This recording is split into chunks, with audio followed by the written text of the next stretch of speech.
Сәлем достар, қалдарыңыз қалай? Жұмыстан келгеннен кейін қой кірлерімді жуып тастайын деп автомат машинаны ашып, кірлерді салып, порошогын салғаннан кейін автоматты қосып, қой бұны 2 сағат күтіп отырғанша бала шағама бірдеңе пісіріп берейін, тауықтың жұмыртқасын алып кеп деп, тауық қораға кірсем, тауық қорада тауықтың жүнінен қиынан басқа тас та жоқ.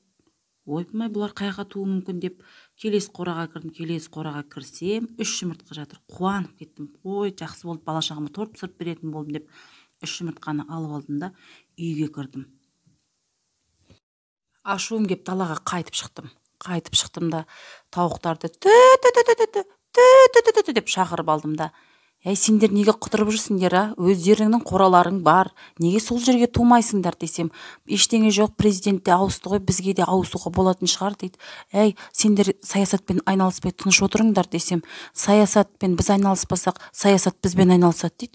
Ойпырмай, баяғыда аналарымыз тауықтың миындай ми жоқ сенде деп ұрсушы еді.